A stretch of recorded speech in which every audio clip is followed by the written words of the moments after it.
Bon dia! Avui som a Berga i preguntarem a la gent de què se sent orgullosa. Som-hi? Som-hi.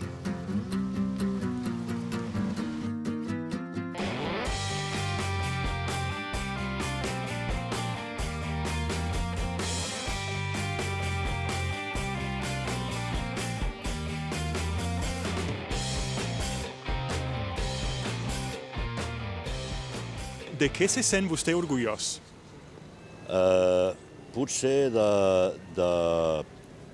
les feines que he fet. I ara, últimament, quan em llevo, intentar al matí treure-li un somriure amb alguna persona, amb això ja estic més que servit durant tot el dia. D'haver aprovat química quàntica a la carrera. Ole! Un aplaudiment. Molt bé, molt bé. Ostres, en general de moltes coses a la vida. Sí, no? Tant laboralment podem sentir orgullós dels objectius aconseguits. Com per exemple, de què treballes? Soc comercial. Sí. I al final et sents orgullós fins on arribes, els objectius que assoleixes professionalment i també la vida, no? Veus una mica tot el que tens al teu voltant i la família, els amics, i et sents orgullós de tot el que tens. I què fa per treure el somriure? Doncs, en principi, una de les coses que sembla que s'ha oblidat, que és saludar i donar bons dies, que de vegades la gent es sorprèn, no? Que una persona que no et coneix de res et dongui els bons dies. Sí, totalment, és molt bonic. Els meus fills em fan sentir molt orgullosa. Tinc una filla que està estudiant infermeria i va viatjar als Estats Units, va fer el primer de batxillerat i va marxar soleta amb 15 anys als Estats Units i va estar vivint tot un any allà. I crec que va ser molt valenta. Tenia una família d'acollida? Sí, va marxar amb una família d'acollida però que no la coneixia. I llavors va marxar més al 2020, quan era ple Covid, i tota soleta, a l'aeroport desert, i ella tota soleta ha agafat amb 15 anys l'avió i anar-se'n cap a l'altra punta del món. I em sento molt orgullosa. Per cert, ja saps que a partir de gener et pots tornar a apuntar a les classes en grup que oferim des d'Easy Catalan. Són grups d'entre 3 i 6 persones que es fan mitjançant videotrucada i, per tant, t'hi pots connectar des d'on siga en el món. I a banda de les classes que oferim, també fem grups de conversa si vols millorar la teva parla. Si en vols saber més, vés a classes.easycatalan.org.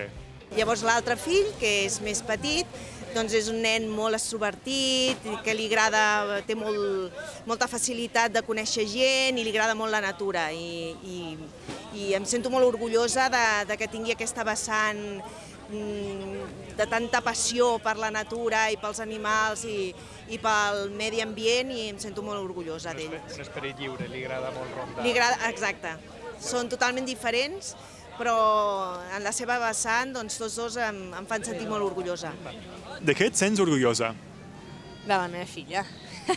I per què? Perquè és molt maca i és molt bona nena i l'he parit jo i per tant em sento molt orgullosa. Química quàntica, perquè jo és que no en sé res d'este món. Què vas fer o què has fet per poder aprovar aquesta assignatura? Com ha sigut l'esforç? No, estudiar molt i sobretot adonar-me que l'assignatura no és tan difícil com te la presenten a classe, encara que ho sembla, i que els exàmens es fiquen molt fàcils, però vas tan bloquejat que no te n'adones. Bueno, doncs mira, estic estudiant el doble grau ara mateix de Dret i ADE. I potser això em fa sentir molt orgullosa, no? Que ja tinc una edat, ja estic treballant i poder tirar endavant aquesta doble titulació, doncs mira, sí. I què ha fet algú proper a vostè que l'ha fet sentir orgullós? Bueno, jo estic molt orgullós dels meus fills. Jo, encara que em pesi, de petits els vaig aconsellar, els vaig dir que si no volien estudiar, com a mínim que en sortissin bones persones. I ho van agafar al peu de la lletra. No van estudiar i són molt bones persones. Recentment, la meva germana ha sigut mare, juntament amb la seva parella, i bé, orgullós del que han pogut aconseguir, perquè no ho han tingut fàcil tampoc, i al final també ha sigut un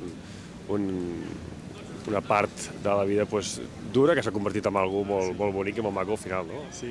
Sí, doncs mira, de qui em sento molt orgullosa és del meu germà, perquè som bessons i sempre havíem anat junts a classe i tot, i paral·lelament jo he estudiat i tot, i ell no havia volgut estudiar mai, i ara té molt més bona feina que jo, i es guanya molt bé la vida, i té, bueno, i molt bé, i estic molt orgullosa d'ell. Sí. O sigui, el meu germà que ha trobat feina, per fi. I ara hora. De què? De professor. Ah, molt bé. Molt bé. Sí, la meva germana va emigrar, se'n va anar a França a viure per tractar de millorar la seva situació econòmica, personal, vital. No va ser gens fàcil al principi, estava la barrera de l'idioma, que no el dominava gaire, i adaptar-te a una cultura, a una ciutat, unes normes que no són les teues, però ara també crec que ha aconseguit millorar molt la seva situació, ara també en la seva parella, i la veig molt bé, és tot un exemple a seguir.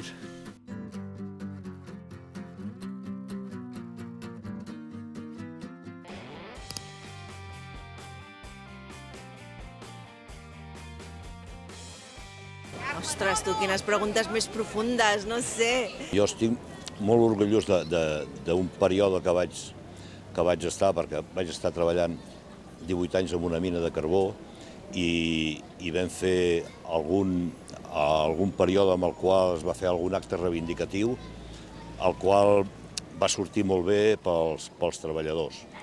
Volien tancar l'empresa i vam fer una tancada a la mina i allò va sortir rodó, va sortir bé. Vull dir, quan fas alguna cosa que no estàs segur com et sortirà i després veus que t'ha sortit bé, d'aquella situació sí que n'estic molt orgullós. Deixar de fumar, això és un repte molt complicat i dur. De fet, l'he hagut d'aconseguir 2 vegades, perquè he hagut de fer-ho 2 vegades. I bé, sí, no ha sigut gens fàcil, i això sí que és una cosa que a nivell de rutina és del més complicat que pots fer a la vida, segur. Doncs una festa que li vaig fer al meu home pels 30 anys, ja fa uns quants anys, sorpresa, que va ser molt xula. Per què?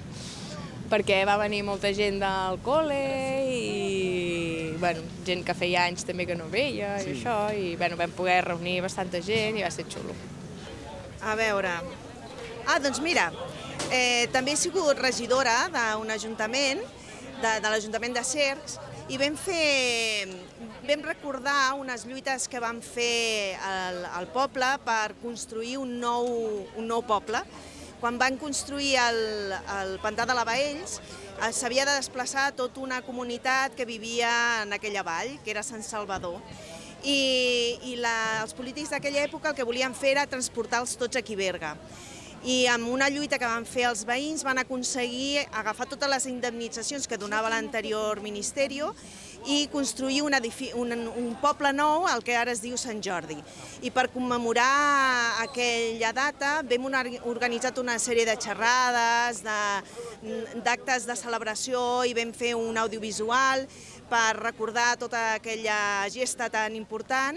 I va ser uns actes molt xulos, molt emotius i que potser, mira, fins i tot em fan sentir orgullosa de poder-los haver organitzat. Va ser molt xulo. Però un dia ens vam quedar tirats al mig de la muntanya amb el cotxe i no hi havia manera humana de treure'l. I al final vam, amb molta força i molt rato d'estar picant, vam aconseguir treure'l. I vaig estar molt content perquè no ens vam quedar a dormir al mig de la muntanya. Va estar molt bé. Sí, dins del món esportiu, al final també hi ha coses que dius... Quan comences a practicar un esport, i veus que hi ha metes que queden molt lluny i al final les acabes aconseguint, a base de treball, d'entreno i de més, acabes aconseguint resultats que que en un principi no pensaves i quan els acabes, ostres, estàs molt orgullós d'haver aconseguit alguna que des del bon principi ni pensaves poder arribar a la meitat del camí, no? I quin esport has sigut en el teu cas? Bueno, recentment, doncs, per exemple, el CrossFit, no? És el que practico més últimament i el que més tècnicament i més difícil em pensava, que ja potser a una edat més avançada era complicat poder arribar-hi i et sents orgullós de, ostres, tot i no tenir 20 anys, doncs poder assolir coses i aconseguir objectius que són difícils. I fins aquí el vídeo d'avui.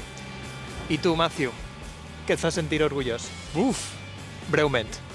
Doncs em sent orgullós d'haver-me integrat en este meravellós país i que ara sí que a casa meva també. I vosaltres, què us fa sentir orgullosos? Expliqueu-nos-ho als comentaris. Adeu! Adeu!